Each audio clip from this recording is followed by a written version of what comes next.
Hello and welcome back, everybody, to the DanJohnUniversity.com podcast. I'm Dan John, and today is episode 234. That sounds great. Listen, each and every week I sit down and I answer your questions here on the podcast. This is a question and answer format, and it's your questions I'm answering. So if you have a question, send them to us at podcast@DanJohnUniversity.com. I'll do my best to answer each and every one. This week, we actually had to edit down a few questions because they were book length. And so we try to get to the heart and core of things. So let's get started with Kelly's question. And that's great to have. So I suppose I'm writing because I'd like to reach Dan, and you have, Kelly, and ask him a question as I love his work and expertise. Oh, I blush. Background about me. I'm 21 years old, currently playing what you would call the G League in the Professional Basketball League in Australia, the NBL, and I'm trying to reach the top. First off, congratulations. And the fact that you're asking a strength and conditioning coach for help in basketball is just outstanding. No offense to my basketball brothers and sisters, but the sport pushed back on weightlifting for a long time. I helped a certain American professional basketball team for a couple of years. And even when I was helping them, there was still pushback from, in fact, two extremely famous athletes. They just wanted basically a bodybuild. Now, having said that, they're Hall of Fame players, and it was later in their career. And to be honest with you, when you probably hit 28, 29 as a professional athlete, it kind of is like being a 55 to 60-year-old in the rest of the world. You know, it is time for bodybuilding work when you hit that age. But at your age, at 21, Kelly, let's go to your questions and see if I can help you for a 21-year-old. Here are a couple questions for Dan. How would I cycle easy strength in season or out of basketball season? So here in the United States, in Major League Baseball, there's a number of teams that use easy strength. In fact, for those of you who push back against easy strength, you'd be surprised how many professional athletes do it or do variations of it. One of my favorite stories, I get a call from one of the teams I work with, and the guy has a great accent, but I won't do it. But he goes, "Hey man, are you helping?" And then he inserts a famous team's name. I go, "No." I go, "Why?" He goes, "I was talking to their strength coach, and they're doing easy strength." And he goes, "I thought it was just for us." Well, what happened in this story is that one of the guys I work with, an all-star catcher in American baseball, had been traded to this famous team, and the strength coach said, "Really?" And he just cobbled and stole everything we did. Not stole. There's no stealing in this at this level. We're all copycats, but it was kind of a fun story. So after all that, Kelly, let me explain this. Easy strength is, for a professional athlete, a in-season program. And it can also be off-season if that meets your needs. But let me explain what in-season means.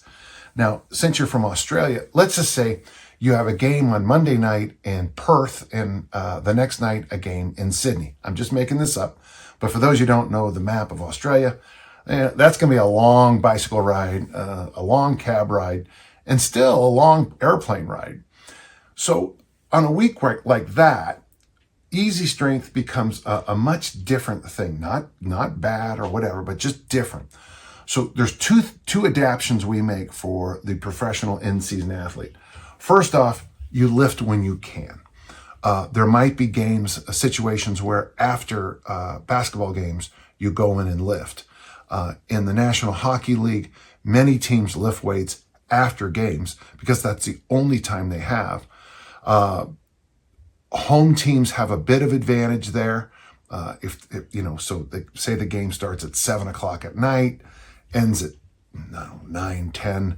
You get your workout in, and you're in the showers and going out to another dinner by 10:30, 11 o'clock, and then sleeping in. You got your workout done. Does that mean you come in the next day and lift? Well, it's that two words that are crucial in everything in finance and everything in physical activities and everything. Literally, it's the two words, it depends. And you have to be a little bit smart on this. So if I say I want you to lift 5 days a week, that might take 3 weeks to get the 5 days. There's a team I work with who said an interesting thing. He said, okay, let me go to the variation number 2. With professional athletes, I do like the idea of a little bit more of an A-B system. It does break the rules of easy strength, but we're also dealing with other issues. So you would have an A workout, which might be, and I'm just making it up, bench press, pull up, front squat, ab wheel. That's it.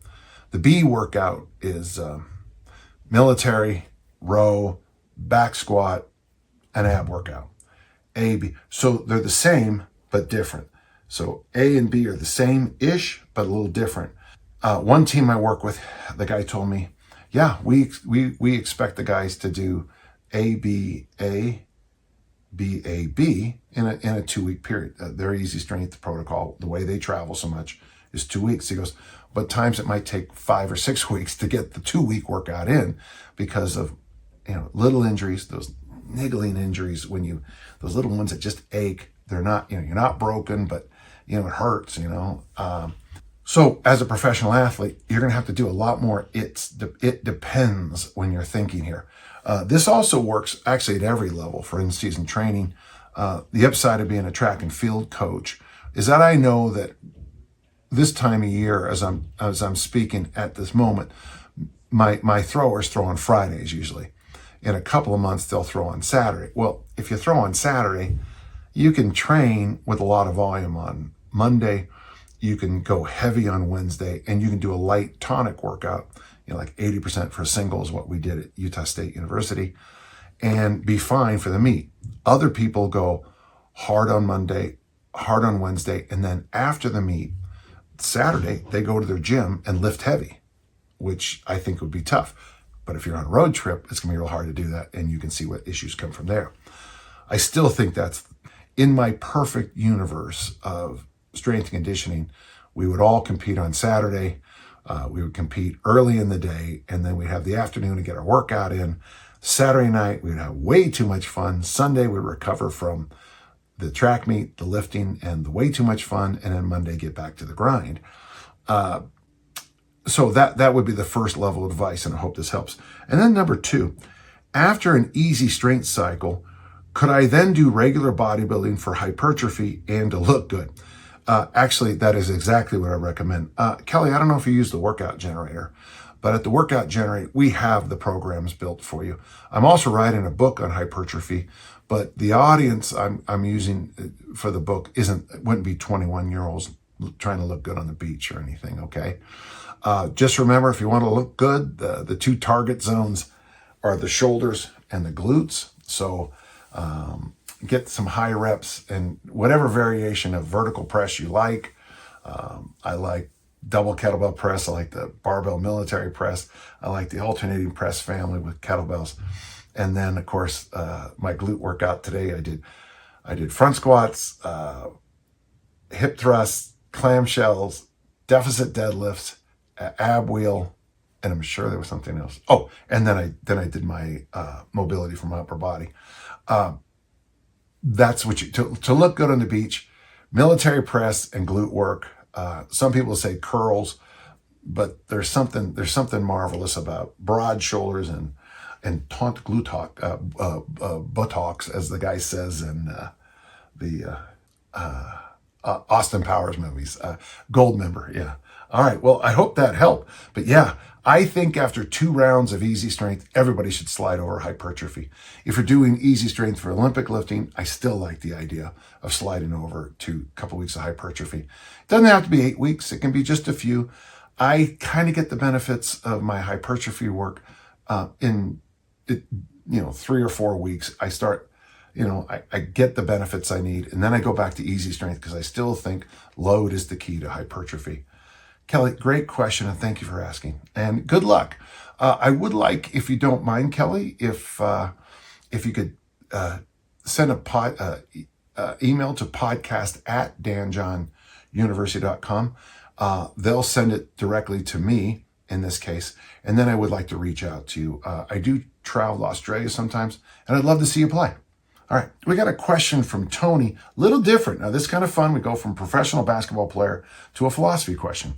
Tony says this: I'm getting more philosophical in my old age, 45, and appreciate the wisdom and bits of your own philosophy you bring to your podcast.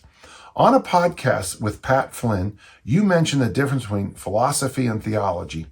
Let me explain. I'll answer the whole question, then I'll explain that, okay?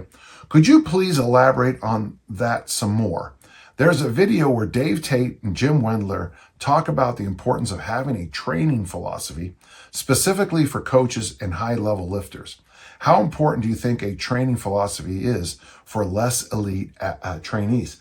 Well, when you hear my philosophy of training, you're going to say, I don't see the difference between that and a philosophy for investment, a philosophy for savings, a philosophy for education. What I try to do in life is I try to find those major themes that seem to be true in every area of life. Every week, a group of us get together. Now, everybody knows about my intentional community for strength training. You can see the Coyote Point Kettlebell Club thing I made kind of for that great group. Thank you, Dan Martin, once again. But I also have an intentional community for financial help. We get together, we sit down, we read books together. And the most important thing, just like in our intentional community for weightlifting, you got to do something. And I think that's the $1 million thing in life. So in everything I do in life, I like to get a band of brothers, so to speak, well, in my case, I guess a band of brothers and sisters, to share experiences, to share knowledge, and to prod and prompt me into the right direction. So first off, let me explain what I said again about philosophy and theology. Interesting to say this sentence, but I was so good in geometry in high school that Mr. Sawtelle took me aside and said that I had to do all the proofs in geometry 2 different ways to get full credit, because geometry, the logic of geometry just fit perfectly in my worldview. They're the givens. For those of you lifting weights, and this is the biggest issue we have, the workout generator deals with it. Question number 1, what equipment do you have? Well, if you want to do an Olympic lifting program and all you've got is an old broken dumbbell and a broomstick, we can work around that, I think, but it'd be a lot easier to have an Olympic barbell. If you want to do a kettlebell cert and you're training for it and all you have is that broomstick and that broken dumbbell, it's going to be a lot harder. What equipment do you have? And then number 2, what exercises do you know? That's crucial. Those are your givens. Other givens that you might have would be your age, your training background, certainly your goal set. Those are your givens. And then your goal set or the programs you jump on, those are your to-proves. I say this constantly about easy strength. You got to try it for a couple of weeks to get the rhythm and the style of easy strength. I'm amazed to think, I read these, frankly, sometimes I actually wonder about the people writing these comments on these forums. You ask all these questions, but you never do. You can talk all day about the discus. In fact, you can go and look at videos for hours. But until you get out there with me on the field, that knowledge base doesn't carry over into the actual movement for quite a while. Now, if you throw with me and go online, look at all those videos, I think you have an advantage.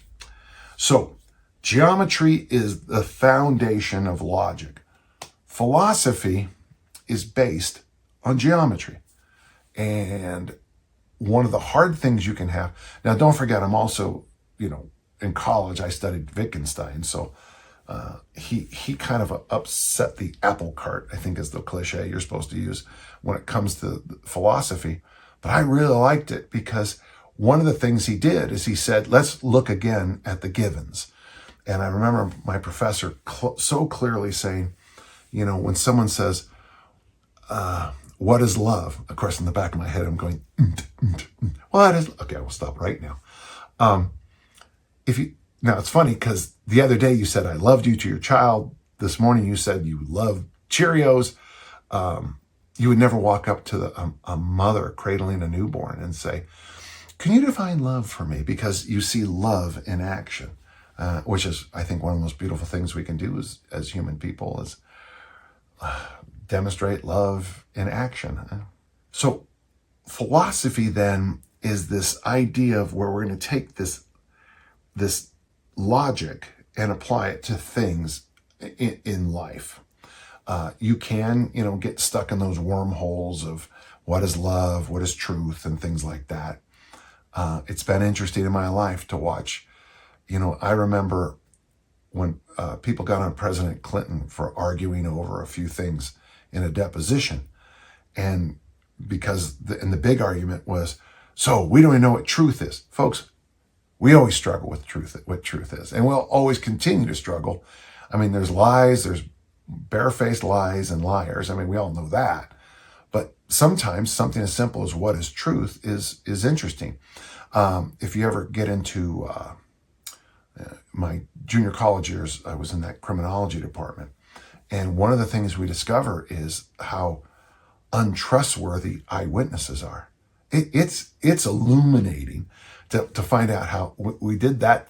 When you're sitting in class one day and someone is in there who's not been in there before, steps up and they used a starter gun, so it was loud.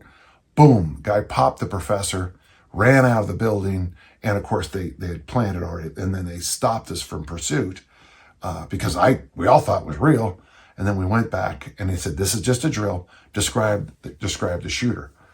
Well, the guy was wearing a bright orange wig, but some people described it as being a blonde man. One person described it as an ethnic person, where the person clearly looked more like me than what he was describing in his notes. So what is truth? And then there's theology. And theology used to be called the queen of sciences, but not in 2024 anymore, I guess, for whatever reasons. But theology is based on philosophy. And again, when you study theology, the most important thing you get back to is your givens.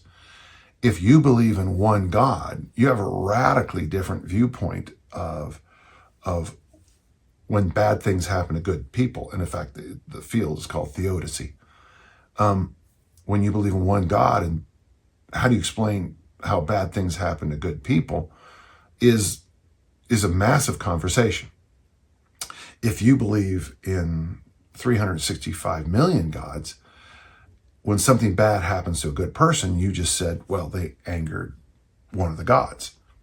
And it's kind of a simpler answer in some ways. So that's what I use. Now getting to the question for our podcast listeners, most of them have already clicked it off. But for those of you still here, I do think you need a philosophy. And let me just give it, and it's going to sound like I'm throwing out cliches, but I'm not.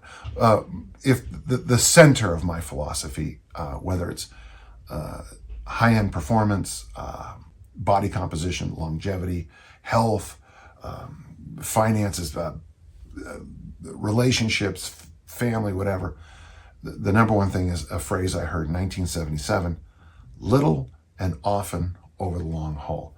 That is my standard philosophy about life. Little and often over the long haul. I would rather you show up in the gym 365 days, 366 some years, and have a 15 to 20 minute weight workout than try to pack it all in, the week before the nationals. I would rather you have 7 times 52 adherence to your nutritional intervention, whatever it is, than trying to. So I wrote that article, Men's Health, years ago about New Year's resolutions. And I tell you, people peed all over the article in the forum.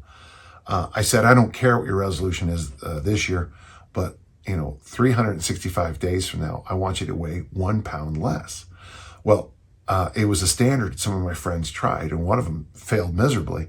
It's the old joke, my goal this year is to lose 10 pounds. I only have 15 to go. Well, the person put on a huge amount of weight and then weighed in a month ahead. I just mentioned, are you still doing that little challenge, the 1 pound less year challenge, and decided to lose all 20 pounds in the month of December. Well, that would have been hell. I mean, that would have been a lot harder than, I don't know. I think I figured out one time that if you're drinking 9 diet drinks a day, you can, to lose a pound a year, you have to only drink 8. I was just doing fun math, but that's not very hard to do, where it's really hard to lose 20 pounds in 31 days. So that's my overriding philosophy for training and weightlifting. The second thing, and I'll just bring it up from earlier, but it depends. Now, I've been banned on the internet for saying it. I go to forums and these people will say, he always says it depends. Why doesn't he know? I'd like to drop a massive adjective right here, but I strive not to. But how in the heck am I supposed to know every factor in your life? Dan, I want to do a cert. How should I train for it? They don't even sometimes tell me the name of the cert they're training for. Or I'll get these things. I'm a 87-year-old who, I want to train for a triathlon. I don't know how to swim and I don't know how to ride a bike and I can barely walk. What kind of high-level training should I do? It's like, well, go for a walk first. So it depends is a very big one for me. And it causes me to fold my arms a lot and go, oh, I got to think through this variation too. Getting an athlete to go from, 170 feet to 180 feet in the discus, 52, 53-ish meters to 55. Sometimes it's just like nothing happened. You just looked over and all of a sudden they threw farther. But sometimes it takes 2 years to build up, from that level to the next level. So it really does depend. And the final thing, the final philosophy, I don't really know how to put a phrase to it, but just if you don't mind, Tony, I think you should always, this is a philosophy, it's always important to consult future Dan to make sure that this was a good idea. So in your case, you would consult future Tony to see if this is a good idea. So when you're 21 and you get a company that offers a matching 401k or Roth IRA, it's a matching number. Will future Tony or future Dan at age 21, at age 61 be happy about that? Oh yeah. At age 35, you look in the mirror and say, I don't like this. I need to lose some body fat and rebuild my structure. Will 55-year-old Dan or Tony be happy with that? Oh, yeah. Will, at age 16, you decide to pound down as many, 7 shots of Jack Daniels and then hop on your motorcycle and drive home.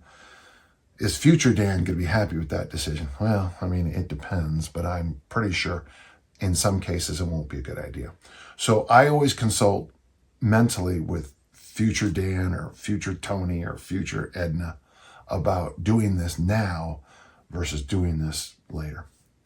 Not the best answer, but I think I got the basics there. Thank you so much. Good question. I really enjoyed it. Omar asked a question. I think we had Omar ask questions before. I'm considering doing a mass made simple, but I am intrigued by mass made even simpler chins, dips, and high rep back squats twice a week that you mentioned in your Omni book. It feels like it would make adherence and recovery easier. One question, what should the rep scheme be? I assume the squats are the same as the normal mass made simple. Yeah, I said that. Yeah, in the book I said that for sure. And then the follow-up question, but what should I use for chins and dips? Should I add weight as I progress? Yeah. The other thing I also mentioned and you forgot in the book was handstand push-ups. For those of you who are too cheap to buy the book, danjohnuniversity.com/bookstore. Let me give it to you for free. The idea on the chins and dips and handstand press-ups is that in the dips and handstand press-ups or push-ups, you don't use the grip. And I think that actually helps for hypertrophy gains. Now comes the $1 million problem. I would suggest that you would vary it. Maybe, let's do it this way. Okay, let's simplify it. There's going to be a day one and there's going to be a day two. On day one, I want you to use any system you can think of to get a large volume of chin-ups in. Let's just throw out at 50. But, if you can do 10 chin-ups easily, then that would be 10 sets of 5. Basically, you're greasing the groove. On the dip side, that would be the day you would chase the heavier loads. So after doing all those chin-ups with body weight, maybe on the dip, obviously warm up with a few sets. I would warm up with several sets of dips. Dips can make shoulders cranky for some people. And then you would either with a dipping belt, or I just use a weight belt with a rope hanging around it. In fact, one time I had to use an extension cord because I couldn't find any rope. And actually, it made the extension cord stretch out, so it was easier to use in the winters we have here. There's a piece of advice for you who have to deal with winters. And then just dangle the kettlebells from there, or however you work it out. It always works out fine. On the second workout of the week, you'll reverse. Say like you can do 20 dips, which is 15 to 20 dips. From my experience, a lot of people seem to be able to handle that. So we would up that to maybe 100 reps, and then maybe 10 sets of 10 on the dips. And then on the chin, again, I would suggest a couple of, maybe 1-2 reps on the chin, drop down, shake it out, 1-2, drop down, shake it out, just to give yourself a little bit of warm up in that middle-aged pull-up syndrome area, and then add load and see what you can do. I've done my this way pull-up record is I've done 1 pull-up with my chin touching with the 48 kilo bell at a good body weight, a large body weight. I don't know what you can do, but I would stick with the chin because I think that's a superior way to build the guns, okay? Good question. And if you decide to slide over to handstand push-ups, I don't know how to load those up safely. I don't.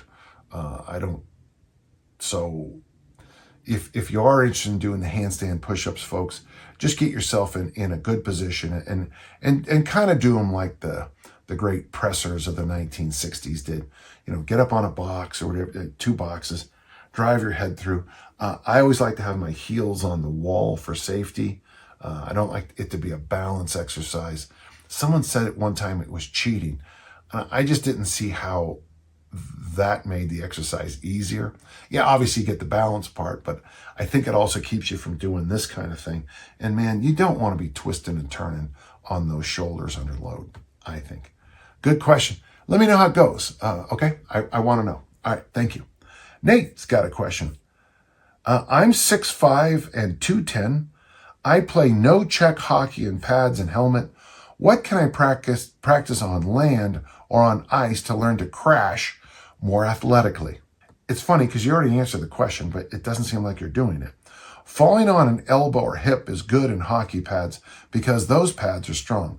Trying to slow down and not crash your helmet or collarbone into the boards is important. Falling on a wrist or shoulder is just stupid in my experience with those crashes. I heard you mention tumbling and cartwheels decrease your injury rates among your student athletes. I cannot somersault or do a cartwheel. Maybe I ought to look into that. As a kid, I could somersault. Could you recommend a good program for tumbling or better exercises? And young Nate, I like this because you answered your own question. Yeah, tumble. When I first brought tumbling to the schools, it was a disaster. We went back and we got in the 6-point position. We tucked the chin, and then we would push ourselves over into a somersault. We would do those little bicycle-style shoulder rolls where you take your hands like this and you roll. I would suggest you seek out maybe a gymnastics teacher, pay him a little bit extra. Anybody who's in judo for sure. I think, now, I'm not ripping on the other martial arts, but to me, when I took judo, that was the best introduction into rolling I'd ever seen. I know the other martial arts do it too, but a lot of them now are doing that much more violent break fall. The nice thing about judo, it's still, the earth is rolling underneath you. You don't hit the ground, the earth is rolling underneath you style. At least that's the way I was taught. So maybe seek out a judo practitioner, a martial artist, a gymnast. Pay the man and pay the woman, and get an hour of instruction.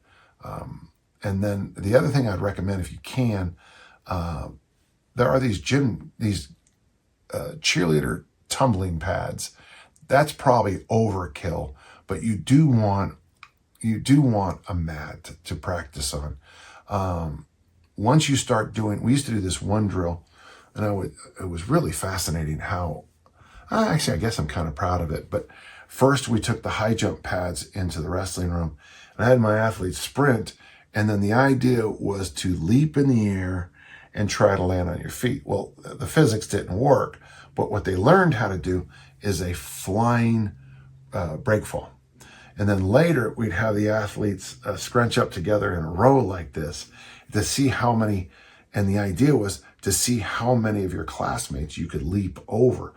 Keep your heads down, folks. And it's funny because whenever a kid tried to be a jerk and stick his head up, he would pay a high price with a knee to the head or something like that. I guess I shouldn't have said that. But that's funny. And all of a sudden, we would take that drill where we leaped on the high jump pit, and now we're leaping the same distances. The athlete would naturally do that great shoulder roll, pop up, and then say, did I make it? And it was great, because if you get your legs cut off in a football game, a kickoff or something, we train the kids to do a shoulder roll, pop up, and stay in the play, which is, just dynamite for American football. So that's what I'm recommending. It seems like you already know it. I did have a book. It was published in 1936 from the University of Southern California, and it was on tumbling. And I gave it to Coach Cetera when I moved on. And frankly, I've looked at some other books since then. There is some good tumbling in now, this is a book I've mentioned in the past, Miles Callum's book, Bodybuilding and Self-Defense. It's usually right there. And I'm sure it is, I just don't see it. But in Bodybuilding and Self-Defense, he shows you handsprings and cartwheels and things like that. It has been a lost art in physical education, and I really think we need to bring it back. So thank you. Good question. Jonathan's question is quite simple for me, okay? Jonathan says this, quick one, and it is. You often talk about having 1 day per week as a full head-to-toe mobility session. What does this look like roughly? And do you outline this in any of your books? No, but Jonathan, just right here on the YouTubes, just put my name in, and I've got 2, 3, maybe even more complete Thursday tonic days. We use Tim Anderson's Original Strength. We also use variations of, we do a lot of wrist and toe and foot stretches because we think there's great value in that. We do some what you consider classic stretching. It's all there. You're going to see the nods, find the shoes, the bird dogs, the windmills, I think. And the one where you follow along with me, where I just, I do 55 egg rolls, which is watching it would be the most boring thing, but doing it is wonderful. I got to tell you, after doing those egg rolls, you feel great. It's here on the site. Maybe someone will be kind enough to share it in the comments, all of them. But there's one thing I think is really important. I think a lot of people miss this, is that you have to have a check-in. Now, my favorite one, so I'm laying prone on the ground, and I lay prone like this now. And I try to get this thumb down. That seems to open my shoulders. And my favorite check-in is the neck nod.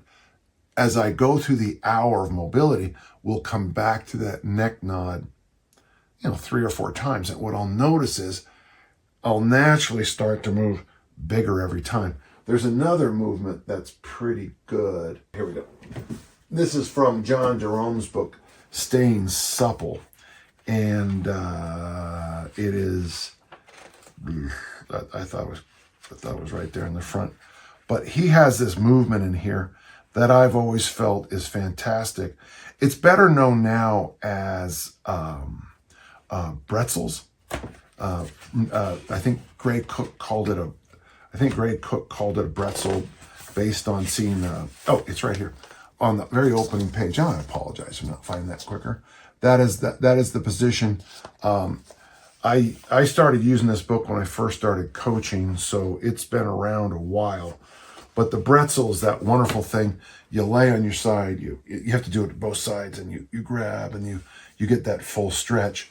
So whatever it is, but try to find a movement kind of that you check in with. I wouldn't do something like a hamstring stretch, but maybe for some, a groin stretch. For me, with all the damage from the collisions in my life, I like to check in with my neck nod, but it's up to you. But that's an important factor. I don't know if I make it completely clear in the videos, but have a movement, and it's kind of personal. You're gonna have to figure it out. This movement helps me, and come back to it, and come back to it, and come back to it. Great question, and thank you. Paul asks this: I have a question about the coffee recommendation for easy strength for fat loss.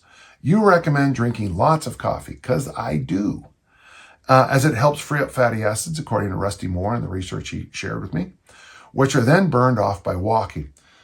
Well, no, that you skipped a bunch of important points. You sleep through the night, you fast, you drink coffee, you lift weights, you go for a walk. The combination seems to burn free fatty acids. Your question is this. My question is, how much of those benefits are from caffeine? Now, I think I mentioned in the book, and I know I mentioned it there at Dan John University, that some people can take caffeine tablets. I can't. They just burn my stomach. When I was young, I remember some athlete told me I should take Vivarin or whatever it was, this caffeine tablet. All I wanted to do was throw up the whole time I was using it. I did find when I was competing that cold coffee and a whole grapefruit were good. Grapefruit has a chemical in it, that weird tang grapefruit has, and you'll notice that it's in a lot of fat burner pills, the grapefruit, because it seems to stop it seems to slow caffeine's ability to,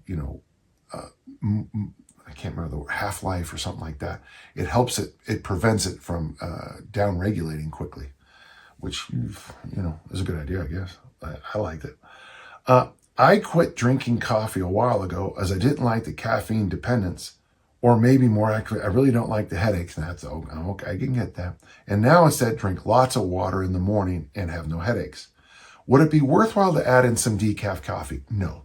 When I was teaching at a high school, they started bringing in decaf, and the chemistry professor took me aside one day, and he goes, "This should be banned from the campus, because according to him, now this could be older information, is that he felt that the process to make coffee decaffeinated was more dangerous than anything you could get from coffee.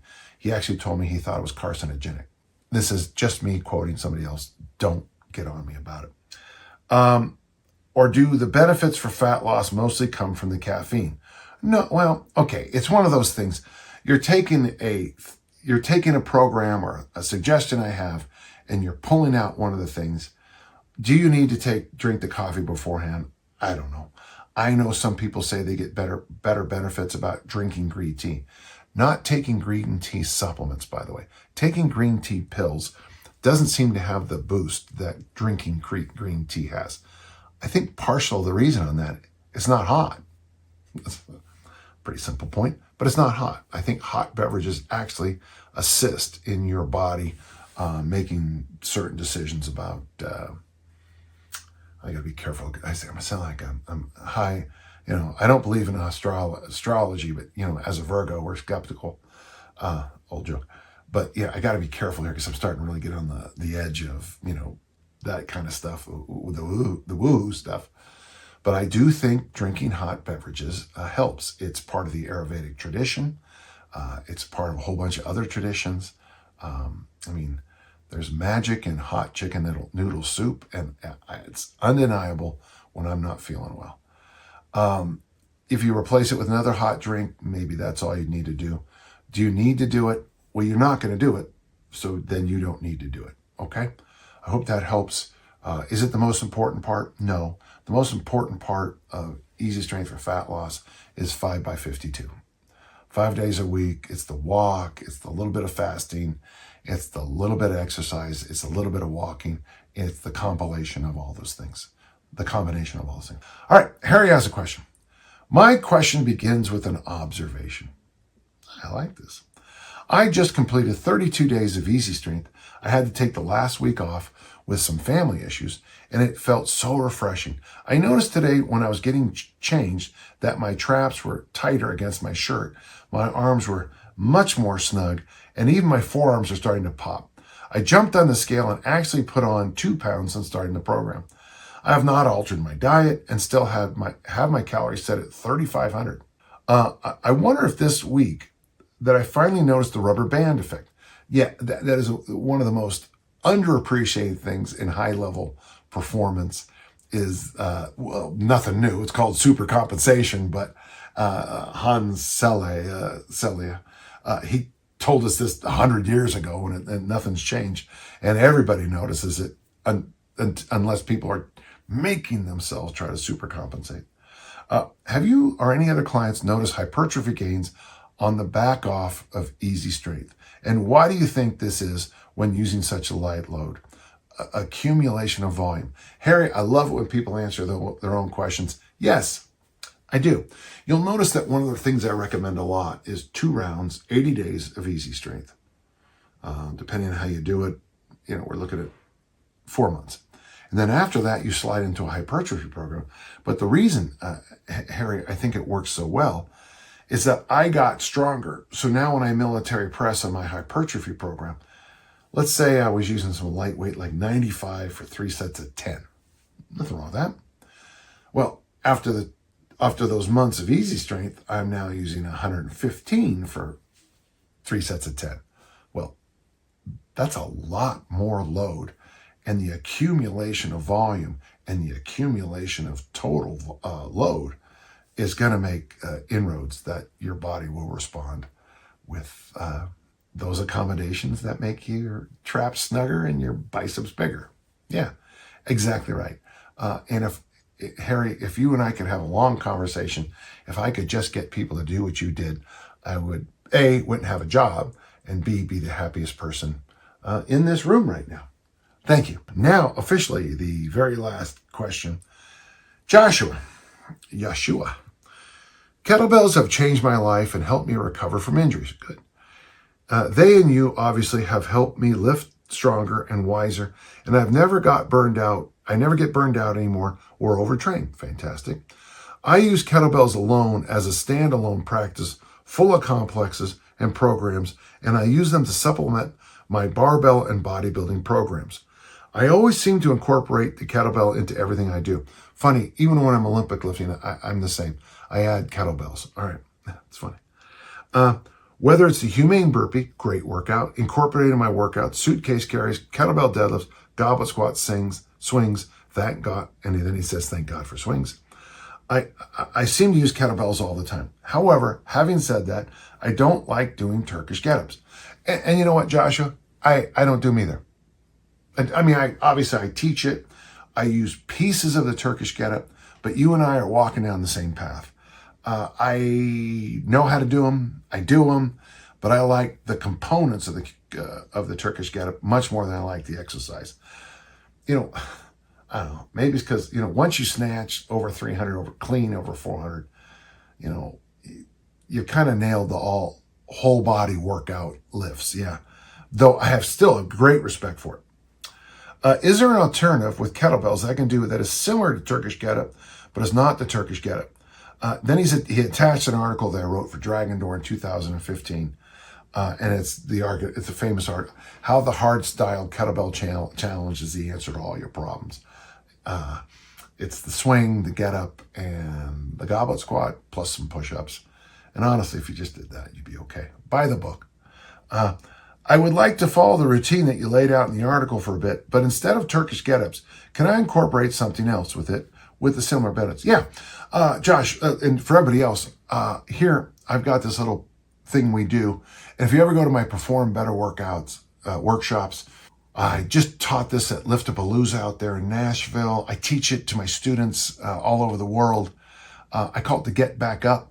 It does help to have somebody do it for you, but anything that gets you back up and down off the ground is fine.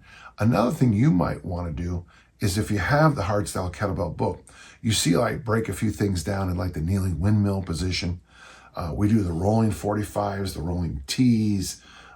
We do a ton of exercises. And then, I mean, to be honest, the kneeling windmill position. So for those of you who don't know what I mean, the bell will be in my right hand. My left hand, my left knee, and my left foot are on a straight line on the floor. My right foot is planted on the floor, perpendicular to this line, and my knee is up, and I'm in that position. It looks like a kneeling windmill, so to speak, with the hand on the floor. We do skull crushers there to do windmills. We do the eye of the needles. We press there quite a bit, which is really interesting for my shoulder mobility, considering the damage from all the years of sports. So you can do this, and you'll be very happy doing it. It's a good exercise. So yes, anything you want to do is fine. If you look up the Brazilian Get Back Up test, you can do variations on that and test yourself. I'm not going to tell you to do anything you don't want to do, but if you think things through, you can come up with some good answers. And one other thing you can do is not do them. Or like me, sometimes when I'm warming up, especially on road trips, I will just do with no weight at all in the kettlebell community. It's called naked get-ups and no load get-ups. Try those and see what you think. Okay. Wow, that was okay. I got to tell you, folks, that was some good questions, and I really appreciate that. So remember, if you have questions, and I'll love to answer them, send them to podcast@danjohnuniversity.com. I'll sit down here in my office, and do my best to answer each and every one. And as always, until next time, let's all keep on lifting and learning. Thank you.